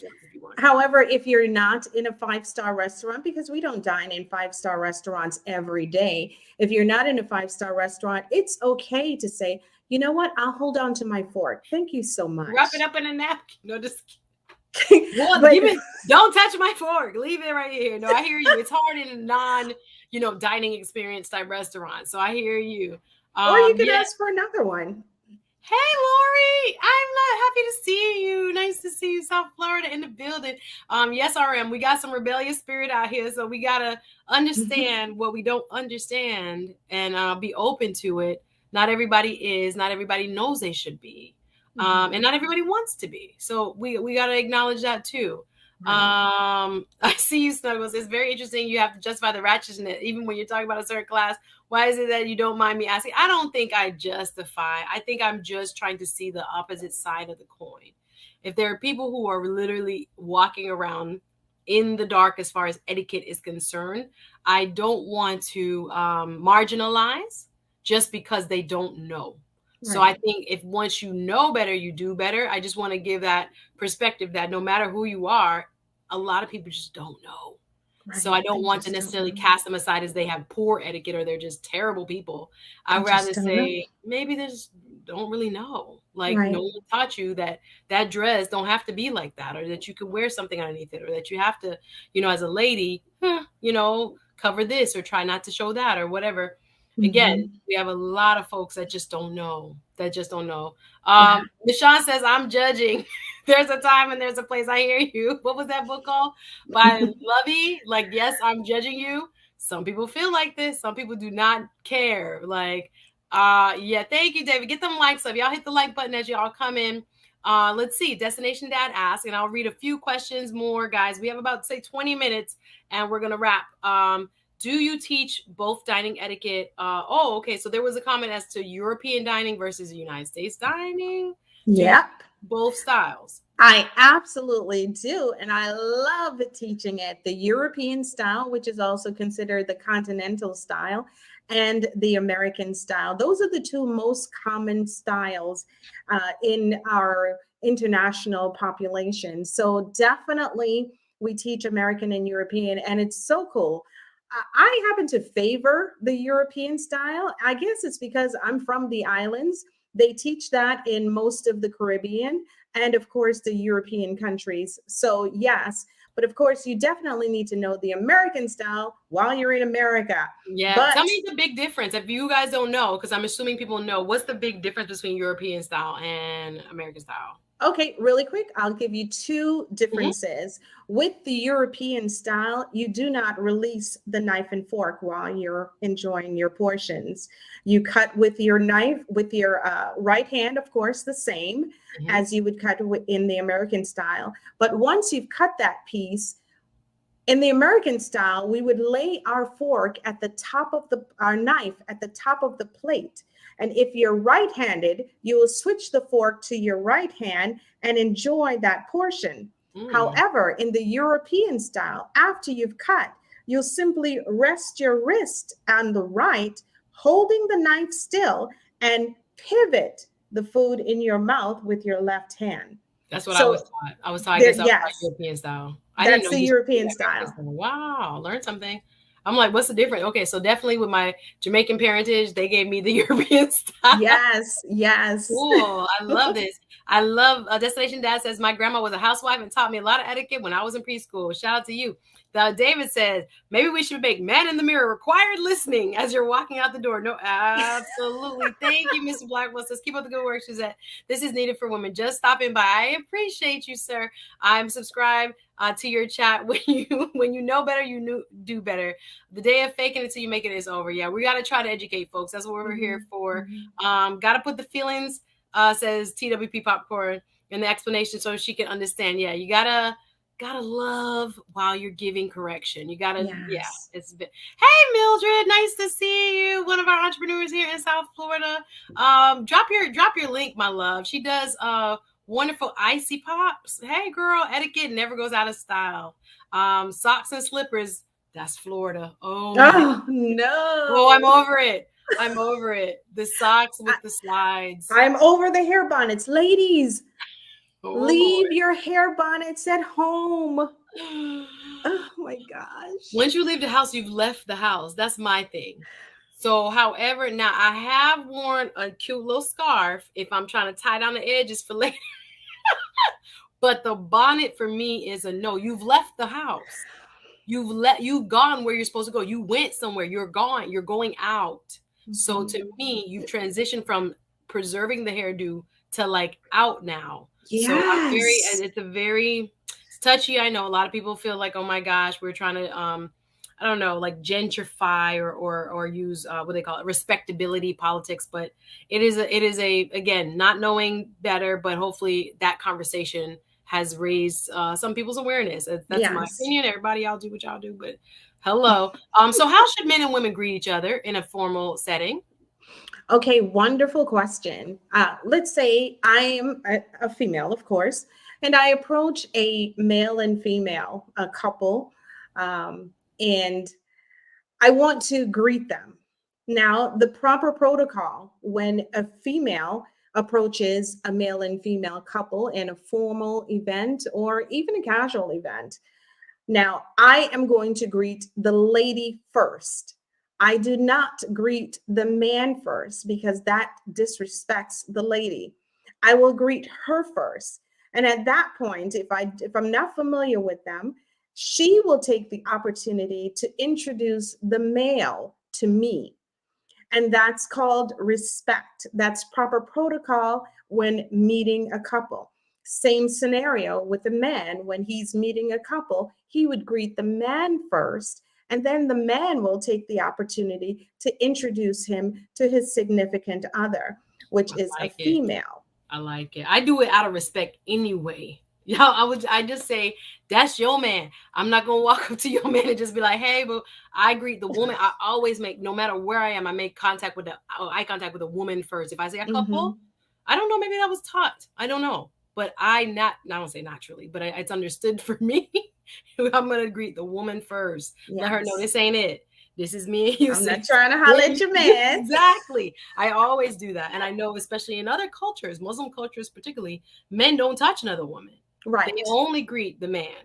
out of Right. respect, same type of deal. So that's great. You guys keeping that in mind. Y'all liking the information? If you like the information, hit the like button. We got a few more minutes. I want her to talk a little bit more about her book. I'm gonna read a few more comments. Y'all are tripping. Yes, Urban Lady says they wearing jeans now to Broadway. Isn't that sad? Like, I'm like, it's Broadway. Everything has become super casual. I see you, Bedside BK. Miss Jackie, dining out in NYC is too expensive to risk all that negative experience at Nobu, Capitol Grill, Del Frisco's, Veranda. I hear you. There's still some beautiful places, though. Oh, yes. There's a couple rooftop places in NYC I heard that are like really popping. I have not been to New York since the pandemic, but I really do want to go check out. Let me just see if there's a couple other questions. What is it? But I'm always eating more bread. I need the knife. Okay. Now, is it rude to eat all the bread at the table? I feel you. Oh, wait, hold on. There is one thing about bread, though, that many people do not know. When you're enjoying that roll or that piece of specialty bread that the restaurant has served you or the server has served you, make sure you don't cut the bread. We don't cut bread. We break bread. And make sure you don't break it in half, butter one side and start biting from that side.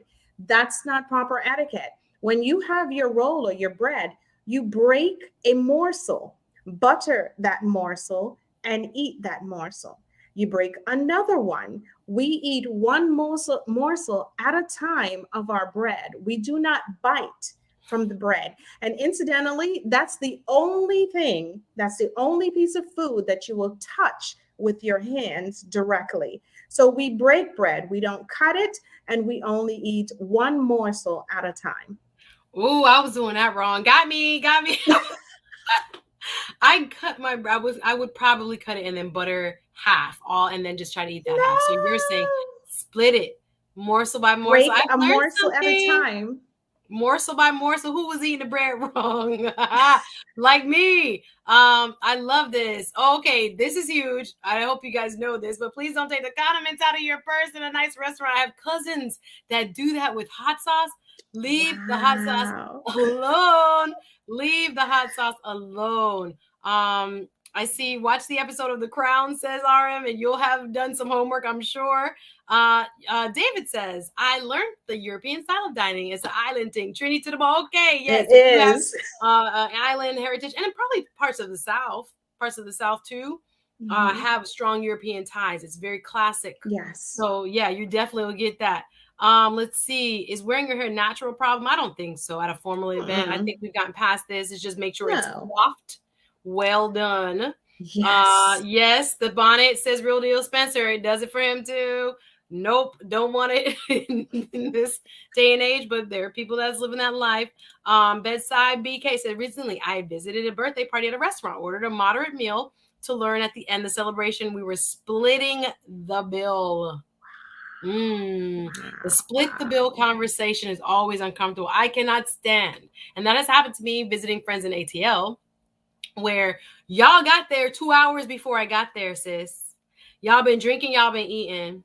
I get there, I'm late, or my flight comes wherever, and I get my one drink and my meal. Why are we talking about split it? No, waiter, please, can you put my stuff on one tab? And I don't think that's being cheap or coarse or anything like that. But I find that it can be uncomfortable to split the bill conversation. What say you, Madam Etiquette Consultant? What do you think about this? Absolutely. And as an attorney, you can definitely appreciate the word disclosure. Yes. Full disclosure. So prior to this event, there need to be full disclosure as far as how this bill will take place.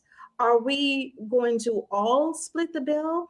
Are we going to, is one person going to take care of the bill and and others cash app that person their portion? How are we going to take care of this? Because that definitely needs to be clear. For example, though, if a gentleman invites a lady out to dine or for a drink, he needs to be prepared to take care of that bill fully. That's not negotiable. For the people. Listen, y'all going on first dates and they asking you to split or what? What's going on out here? That right there is a turn off for me. First date? Yeah. Bruh, you asked me. The one drink and the one little appetizer and the one little the one drink. I'm not going crazy and spending more than 100, but I don't think a first date should be more than $100. My personal opinion. Right. Well, you can't throw $60 on that. And you invited me.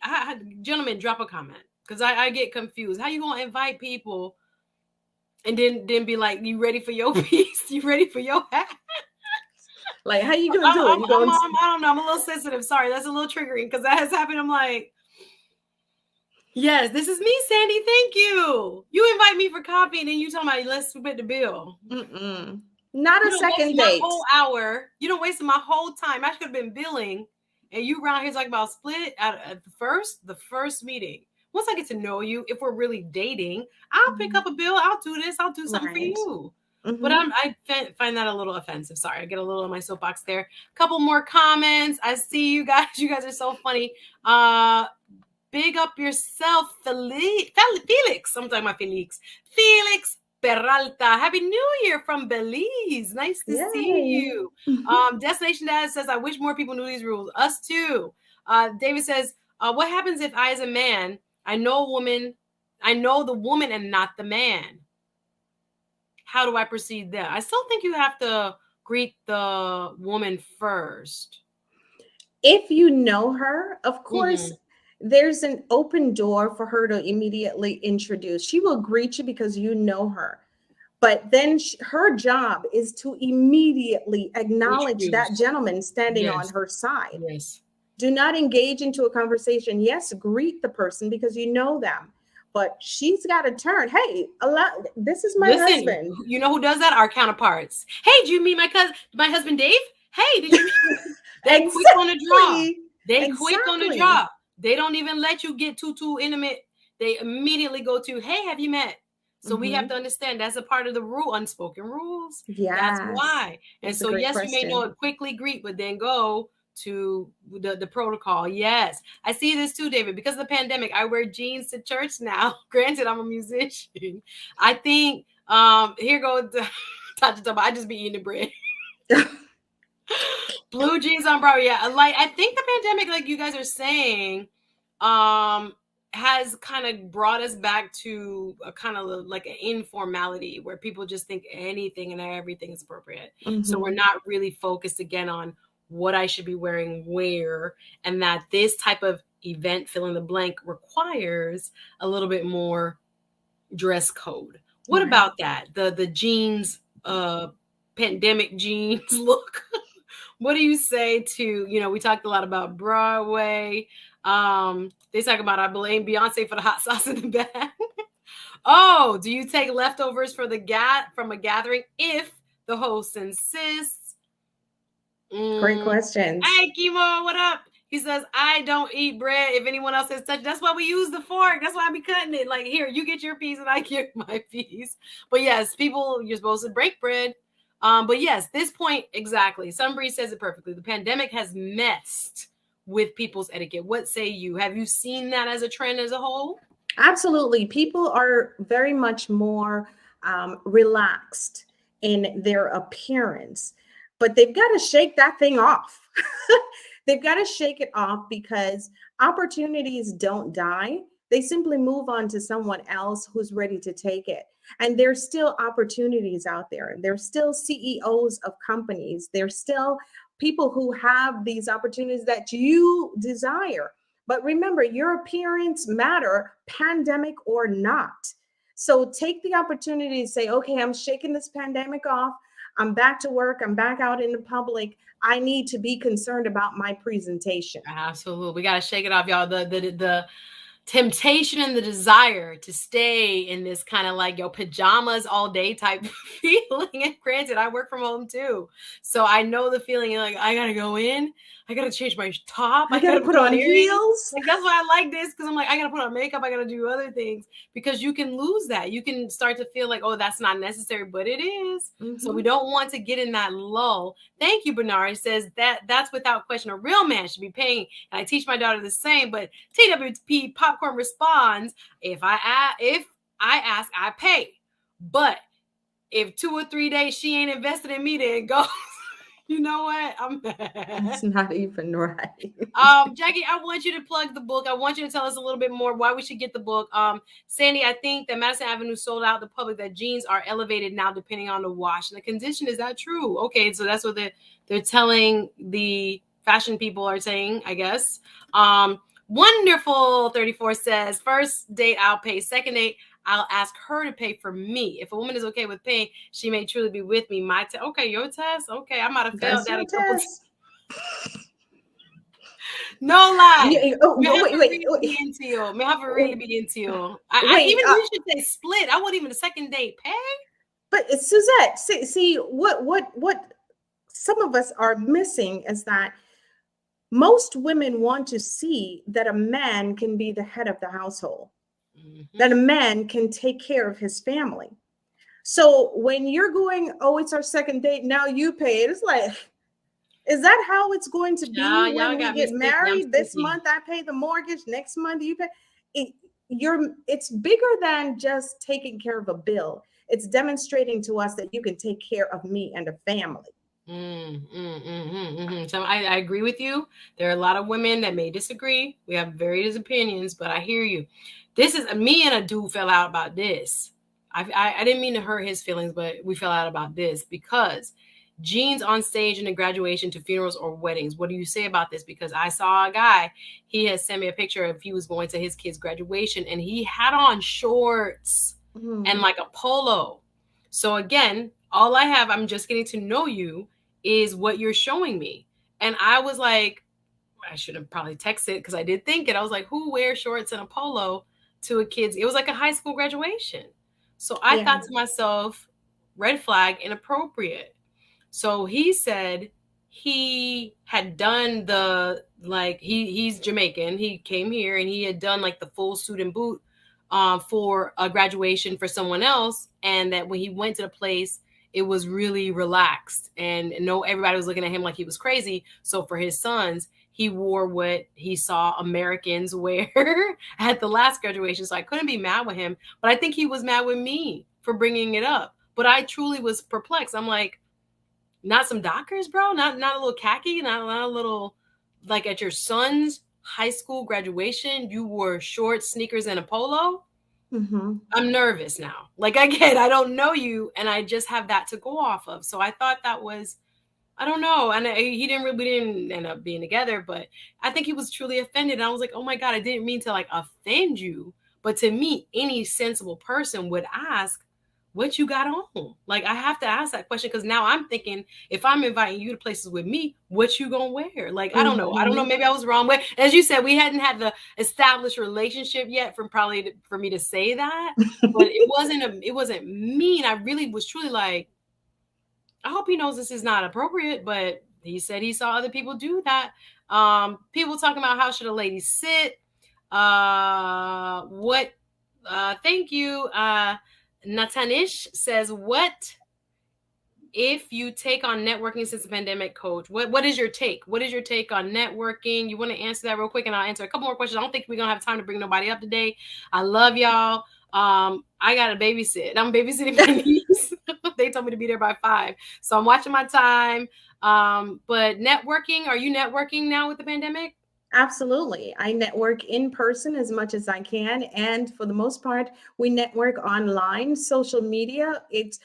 There's so many different platforms to network, and we need to capitalize on networking now because individuals are not doing as much as they used to in person.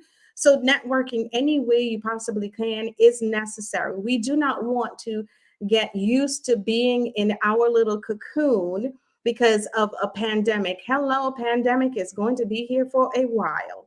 So we need to get back to what we used to do to make our business, make our life effective, and make it progressive. So yes, capitalize on network in whichever platform you have the opportunity.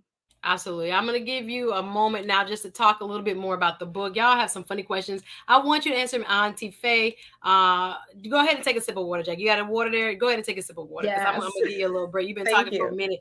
Y'all apparently like the etiquette conversation. I'm going to have her back because clearly I was like, I don't know if they're going to like it, but people got a lot to say when it comes to when and where and what's appropriate. So I've enjoyed the conversation. I'm not going to have time to drop the link, y'all. I got a babysitting appointment, but I've enjoyed this. So you see her guide. It's in the link.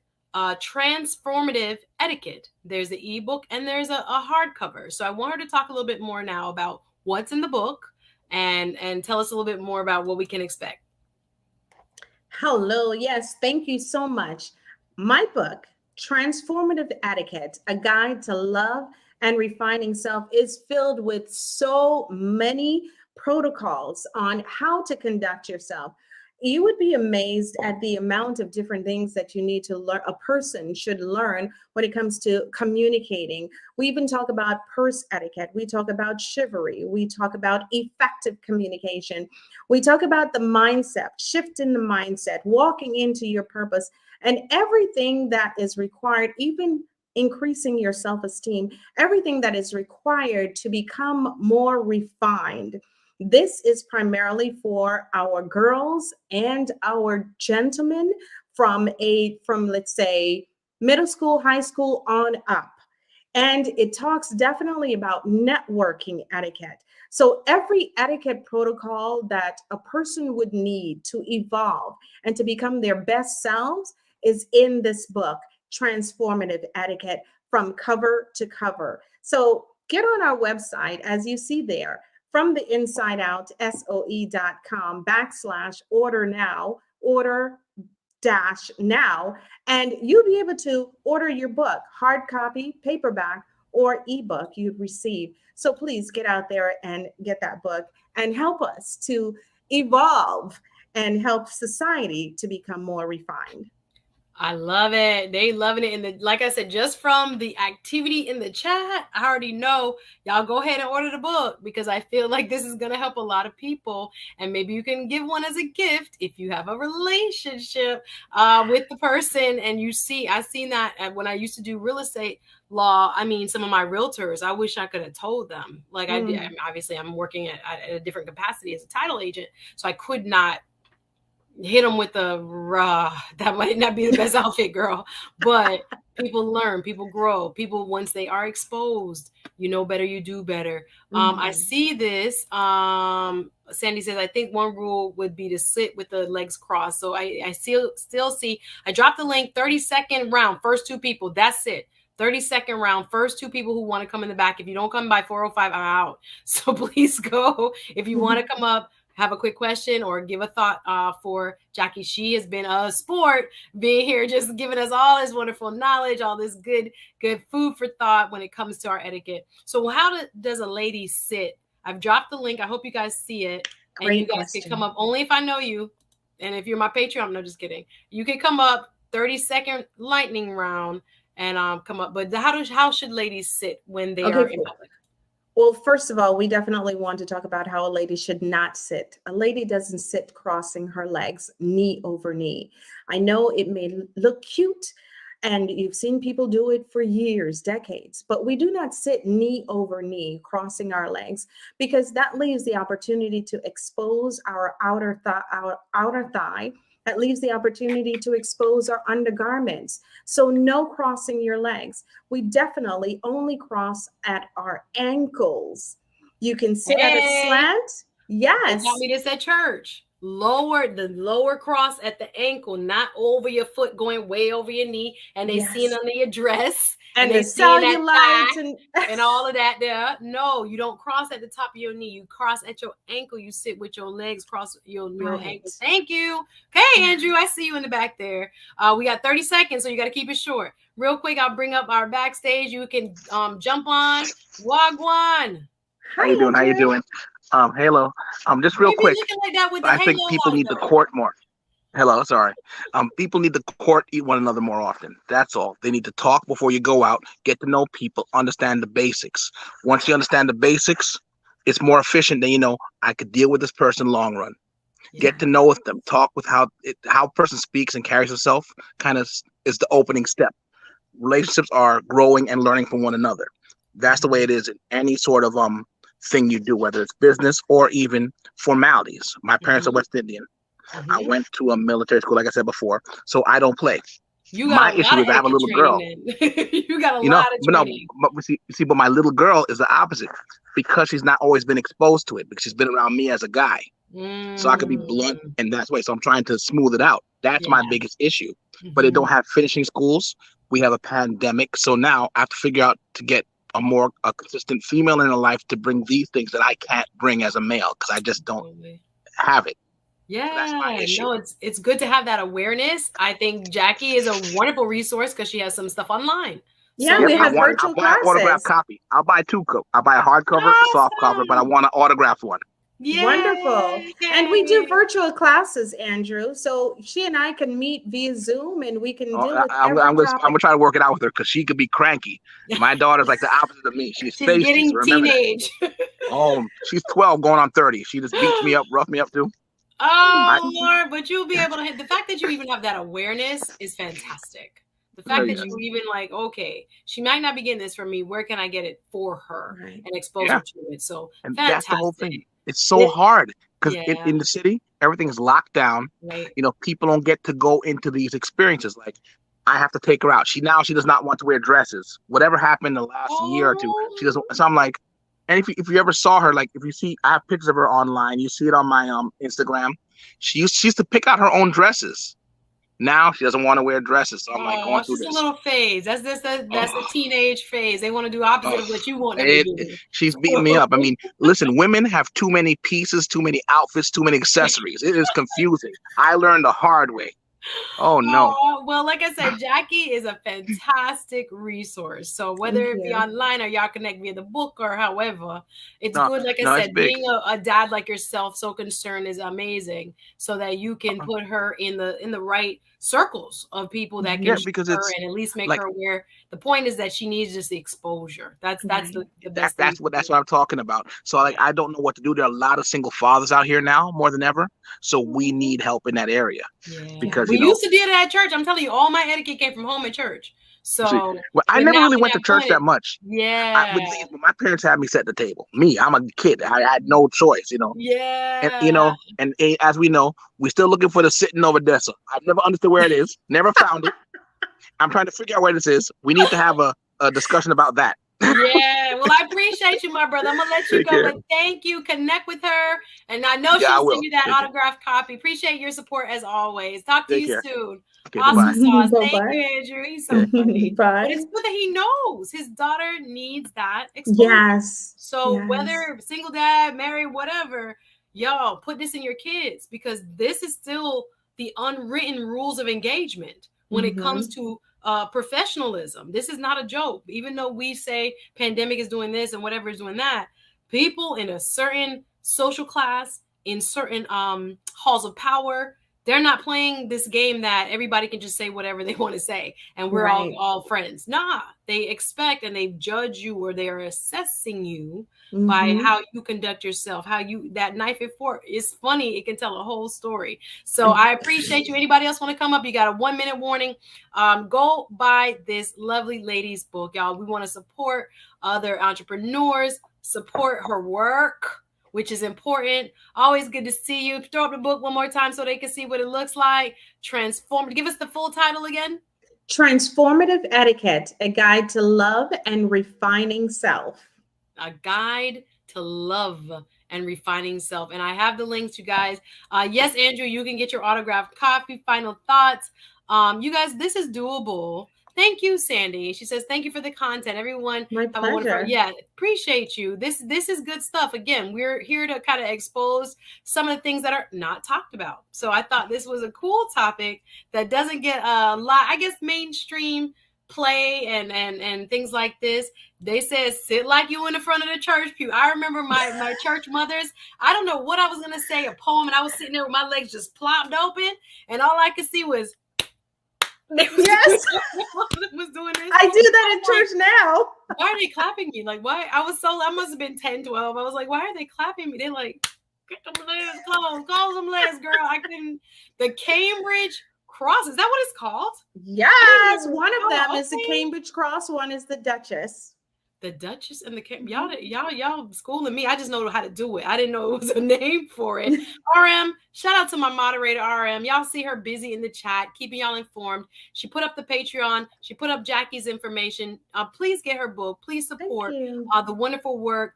Thank you, Doug. Says this has been an interesting stream. It has me reflected on how I've been living like a hermit. That's me too. I'm out of practice. I want to plan a social event, but again, I'm trying to find a venue where I could do it outside.